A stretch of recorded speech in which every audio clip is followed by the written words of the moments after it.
नमस्कार, मैं महेश कुमार न्यू मंथन क्लासेस के ऑनलाइन चैनल पर आप सभी का स्वागत है। फिर से मैं एक राष्ट्रीय आंदोलन का एक नया टॉपिक लेकर के आया हूं। आप यह जानते हैं कि भारतीय राष्ट्रीय आंदोलन में समय समय पर अलग अलग विचारधारा के नेतृत्व ने राष्ट्रीय आंदोलन को प्रभावित किया, गति दिया। इसी क्रम में भारत में वामपंथी विचारधारा का विकास हुआ। वामपंथी विचारधारा ने भी राष्ट्रीय आंदोलन को प्रभावित किया। यहाँ के अलग अलग संघर्षशील वर्ग को नेतृत्व प्रभावित किया और इस विचारधारा ने अनेक वर्ग संघर्ष को गति दिया, एक दिशा देने का प्रयास किया। सबसे पहले यह समझते हैं कि जो वामपंथ है,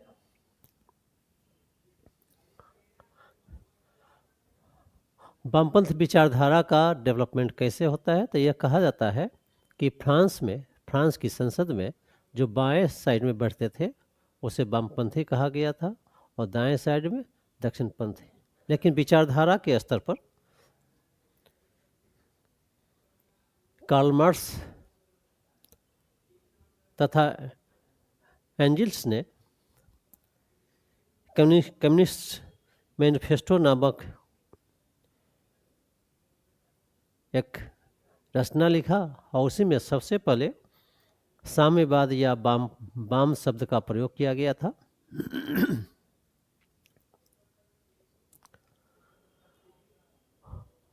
आगे चल कर के कार्ल मार्क्स के विचारों पर कार्ल मार्क्स ने जिस तरह से अपना विचारों को प्रतिपादन किया उसे वैज्ञानिक समाजवाद कहा गया और यही आगे चल कर के समाजवादी विचारधारा और साम्यवाद के विकास में कार्ल मार्क्स की विचारधारा ने महत्वपूर्ण भूमिका निभाया।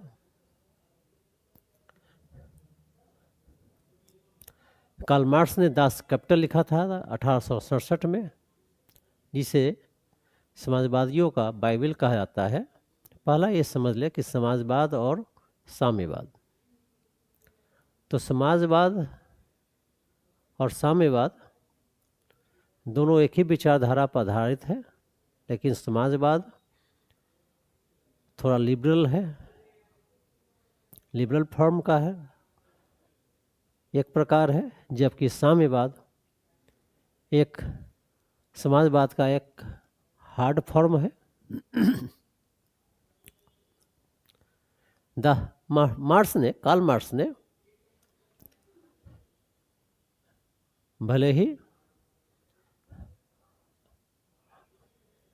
वैज्ञानिक समाजवाद की नींव डाली, आगे चलकर वामपंथी विचारधारा का विकास हुआ, लेकिन विश्व में सबसे पहले समाजवादी राज की स्थापना रूस में होती है। 1917 की रूसी क्रांति जो लेनिन के द्वारा किया गया था, लेनिन के नेतृत्व में हुआ था, वह पहला समाजवादी क्रांति था जिसने सामाजिक, आर्थिक, सांस्कृतिक सभी क्षेत्रों में आमूल परिवर्तन किया। और रूस में जो क्रांति हुआ, समाजवादी क्रांति हुआ, उसका प्रभाव धीरे धीरे विश्व के अन्य कोनों में हुआ और इसी क्रम में भारत में भी वामपंथी विचारधारा का विकास हुआ।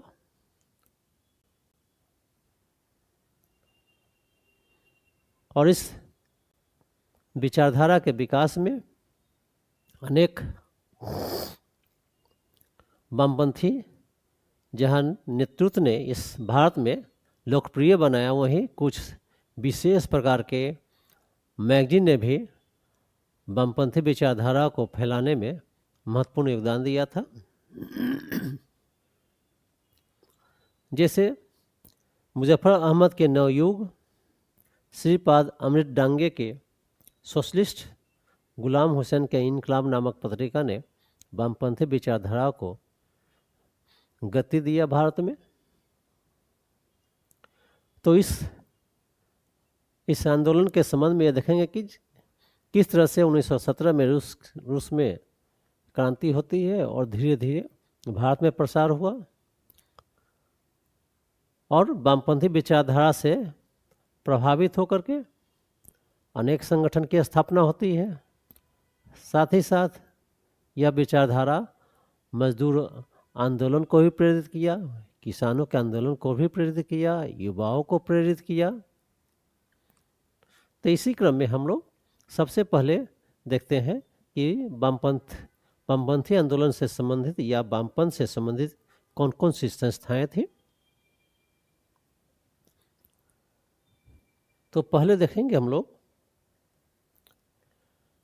जो पहली वामपंथी आंदोलन से संबंधित संस्थाएं थी, कम्युनिस्ट पार्टी ऑफ इंडिया। इसकी स्थापना 17 अक्टूबर 1920 में होता है और वह ताशकंद में इस पार्टी की स्थापना की जाती है। संस्थापक एम.एन. रॉय थे। इनका पूरा नाम मानवेंद्रनाथ राय है और जो इस पार्टी के अन्य सदस्य थे अवनी मुखर्जी, मोहम्मद अली, मोहम्मद शफीक थे। इसी तरह भारत में जो पहला जो कम्युनिस्ट पार्टी की गठन होती है वह 1 सितंबर 1924 में, जिसका नाम था भारतीय कम्युनिस्ट पार्टी। इसके संस्थापक थे सत्यभक्त और इसकी स्थापना कानपुर में होती है और इस पार्टी के सदस्य थे हसरत मोहानी, बी.एम. जोशी, रमाशंकर अवस्थी, पंडित राम गोपाल। आगे चलकर फिर भारतीय कम्युनिस्ट पार्टी की स्थापना होती है 27 दिसंबर 1925 में बम्बई में। इसकी स्थापना सिंगार बेलू चेटियार करते हैं। इन सभी पार्टियों की एक विशेषता थी, यह जो भी यह भारत में संगठन स्थापित हुए थे वह कम्युनिस्ट इंटरनेशनल या कोमिटर्न से जुड़ा हुआ था।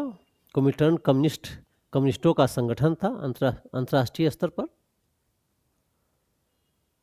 और इस काल के जो प्रमुख कम्युनिस्ट नेता थे मुजफ्फर अहमद थे, श्रीपाद अमीर डांगे थे, उस्मानी थे, गुलाम हुसैन थे, सिंगार बेलू चेटियार थे,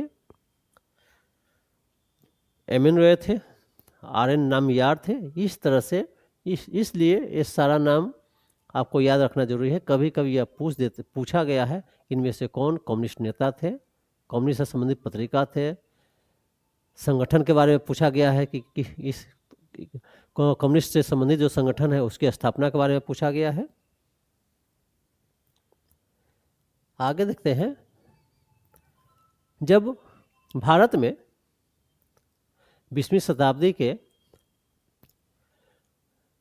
दूसरे दशक से वामपंथी विचारधारा का प्रचार प्रसार शुरू हुआ, जब यहाँ वर्ग आधारित आंदोलन में तेजी आई तो साम्यवादी आंदोलन को दमन करने के लिए 3 केस चलाए गए। उसमें पहला केस था पेशावर षड्यंत्र केस, यह 1922-23 में दर्ज की गई और जो आरोप था कम्युनिस्टों पर वह था ब्रिटिश की जो कम्युनिस्ट है वह ब्रिटिश सम्राट की सत्ता को भारत में उखाड़ना चाहता है। मतलब पेशावर षड्यंत्र केस उन व्यक्तियों पर चलाया गया,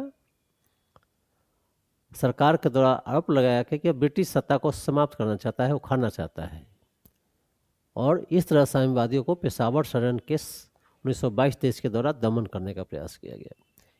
इसी तरह अगला जो मुकदमा चलाया गया कानपुर षड्यंत्र केस वर्ष 1924 में, इसके तहत जिन कम्युनिस्ट नेताओं को गिरफ्तार किया गया उनमें थे एम.एन. राय, मुजफ्फर अहमद, श्रीपाद अमीर डांगे, उस्मानी, गुलाम हुसैन, एस. बेलू चेटियार। इस तरह से एक तरफ वामपंथी विचारधारा का विकास हुआ था, संगठन बनाए जा रहे थे, दूसरी तरफ सरकार कम्युनिस्टों को दमन करने के लिए इस दमन करने का प्रयास किया। इसी क्रम में ये सारे केस के द्वारा दमन किया जाता है। तीसरा जो केस चलाया गया था मेरठ षड्यंत्र केस 1929-33 के बीच में, इसमें टोटल जो कम्युनिस्ट नेताओं को गिरफ्तारी हुई उसमें 31 थे। इसमें 3 विदेशी ब्रिटिश कम्युनिस्ट विचारधारा से संबंधित व्यक्ति भी थे, जैसे हचिनसन है, ब्रेडले है, स्प्रेट है। इन्हें भी गिरफ्तार किया गया था, इनके ऊपर केस चलाई गई थी। यह जो केस के बारे में बतला रहे हैं या पार्टी के बारे में बतलाए हैं, जो संगठन के बारे में सबसे क्वेश्चन पूछा गया है। आप जो देख रहे हैं यह आपका, चाहे आपको यूपीएससी देना हो, बीपीएससी देना हो, एडीओ दे रहे हैं या बिहार दरोगा दे रहे हैं या टीआरई 4.0 देना आपको है या कोई भी एग्ज़ाम देने की तैयारी कर रहे हैं, सभी जगह इस वीडियो से आपको लाभ मिलेगा। आप इसके लिए मंथन ऐप पर जाइए, यूट्यूब पर जाइए, इस वीडियो को देखें और लाभ उठाएं। और भारत में साम्यवादी आंदोलन अपने पीक पर पहुंचा था, तीसरे दशक में चरमोत्कर्ष पर पहुंचा, अर्थात 20 से 30 के बीच में। आगे चल करके रसिया में जो बोल्शेविक क्रांति हुई थी, समाजवादी विचार धारा की नींव पड़ी थी, उस समाजवादी विचारधारा का प्रभाव भारतीय नेताओं पर भी पड़ा, जिसमें प्रमुख थे जवाहरलाल नेहरू, सुभाष चंद्र बोस। इसी तरह अन्य जो समाजवादी नेता थे, जब आपका आचार्य नरेंद्र देव, जयप्रकाश नारायण, अशोक मेहता, अच्युत पटवर्धन, मीनू मसानी, डॉक्टर राम मनोहर लोहिया, पुरुषोत्तम, विक्रम दास, यूसुफ मेहर अली, गंगा शरण सिंह, कमला देवी चट्टोपाध्याय आदि। यहाँ पर इसलिए एक जगह कलेक्शन कर दिए कि कभी कभी पूछता है कि इनमें से कौन समाजवादी नेता थे, नेता नहीं थे। इस तरह से आपको, जैसे वामपंथी कौन नेता थे, समाजवादी नेता कौन है, इस तरह से इसलिए ऐसा कलेक्शन कर दिया है कि आपको परेशानी नहीं हो। समाजवादी विचारधारा से संबंधित बिहार में जो पार्टी का गठन हुआ था वो इस प्रकार है, जैसे बिहार समाजवादी दल की स्थापना 1931 में हुआ था, जयप्रकाश नारायण और फूलन प्रसाद वर्मा ने किया था। पंजाब में समाजवादी दल की स्थापना 1933 में हुआ था, इसकी स्थापना प्रोफेसर ब्रिजलाल ने किया था। कांग्रेस समाजवादी पार्टी की स्थापना 1934 में हुआ था बम्बई में, आचार्य नरेंद्र देव इसके अध्यक्ष थे।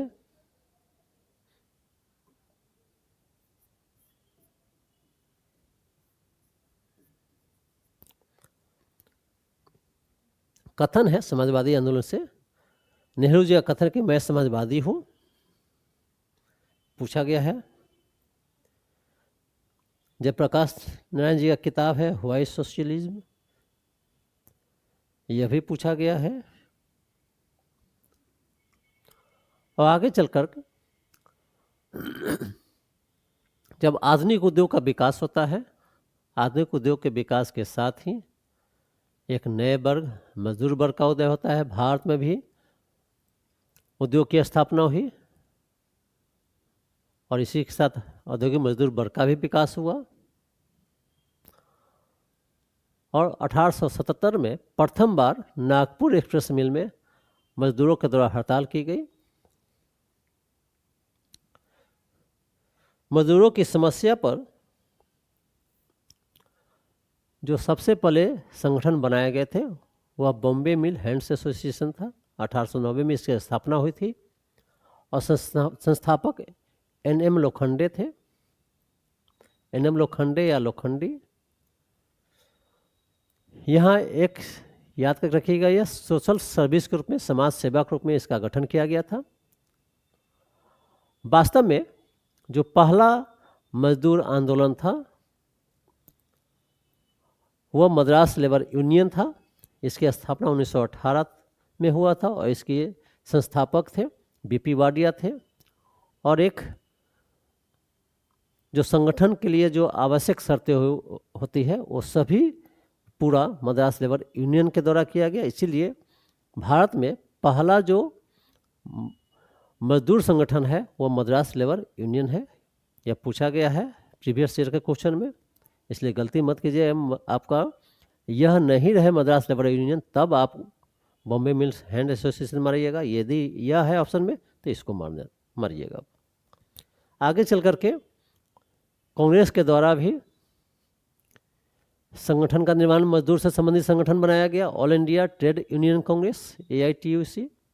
इसकी स्थापना बम्बई में 1920 में किया गया था और इसके प्रथम अध्यक्ष लाला लाजपत राय थे और उपाध्यक्ष जोसेफ बैप्टिस्टा थे। संस्थापक इसका NM जोशी थे।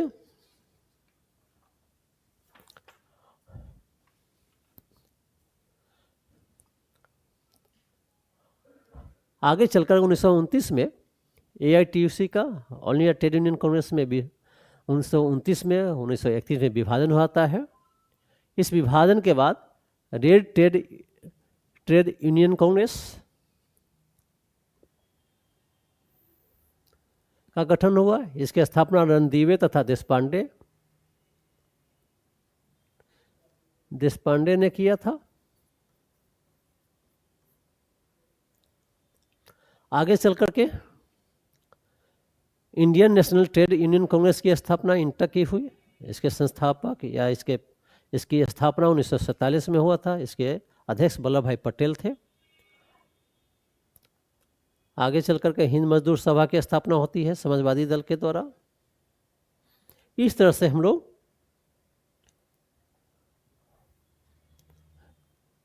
मजदूरों से संबंधित संगठन को देखें। अब मजदूर से संबंधित कानून को देखेंगे, जिसमें पहला था ट्रेड यूनियन अधिनियम 1926 में बनाया गया था और इसका महत्व क्या था कि मजदूरों को हड़ताल की कानूनी मान्यता दे दी, अर्थात मजदूर हड़ताल कर सकते थे, उसको कानूनी मान्यता दे दी गई कि आप हड़ताल मजदूर कर सकते हैं, अपने अधिकार के लिए हड़ताल कर सकते हैं। दूसरा जो कानून बनाया गया ट्रेड डिस्प्यूट एक्ट 1929 में, ये सब पूछता है आपको है। इसके माध्यम से क्या किया गया कि हड़ताल पर प्रतिबंध लगाया गया। दूसरा, आवश्यक सेवा जैसे बिजली है, पानी है, रेलवे में हड़ताल करने पर प्रतिबंध लगा दिया गया।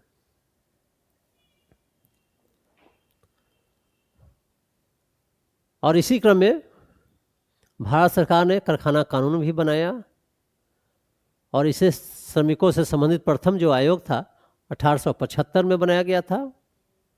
आगे चल करके फैक्ट्री को रेगुलेट करने के लिए